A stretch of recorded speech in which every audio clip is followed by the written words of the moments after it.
I'm not afraid of death anymore. And I think a lot of the struggle that we have in life comes from a deep, deep fear of death. And it can take form in many ways. One can be that, we want to write the great American novel, or we really want to achieve something in this world. We want to build something. We want to, build a great piece of technology, or we want to start an amazing business, or we want to run for office and make a difference. And a lot of that just comes from sort of this fear that we're going to die, so we have to build something that lasts beyond us. Obviously, also the obsession that parents have with their children. I mean, a lot of that is warranted in biological love, but some of that is also the quest for immortality. Even some of the beliefs and some of the more outlandish parts of organized religion, I think, fall into that. And I don't have that quest for immortality anymore. And I think I came to this fundamental conclusion. I thought about it a lot, and the universe has been around for a long time. The universe is a very, very large place. If you've studied even the smallest bit of science, you realize that for all practical purposes, we are nothing. We are amoeba. We're bacteria to the universe.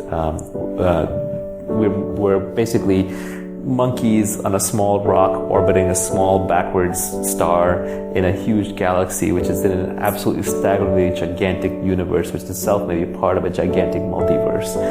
And this universe has been around probably for 10 billion years or more, and will be around for tens of billions of years afterwards.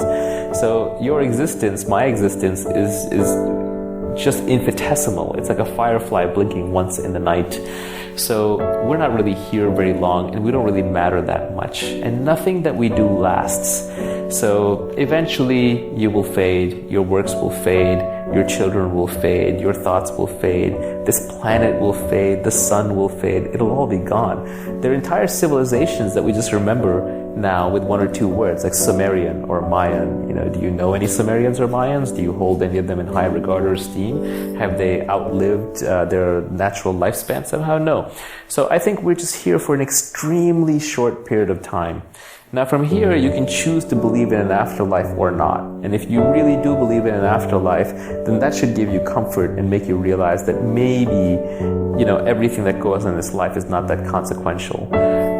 On the other hand, if you don't believe in an afterlife, then you should also come to a similar conclusion where you should realize that this is such a short and precious life that it's really important that you don't spend it being unhappy. There's no excuse for spending most of your life in misery. You've only got 70 years out of the 50 billion or so that the universe is going to be around. And whatever your natural state is, it's probably not this. This is your living state. Your dead state is true over a much longer time frame. So when I think about the world that way, I sort of realize that it's just kind of a game, which is not to say that you go to a dark place and you start acting unethically and immorally. Quite the contrary. You realize just how precious life is, and how it's important to make sure that you enjoy yourself, you sleep well at night, you're a good moral person, you're generally happy, you take care of other people, you help out, but you can't take it too seriously. You can't get too hung up over it. You can't make yourself miserable or unhappy over it. You just have a very short period of time here on this earth.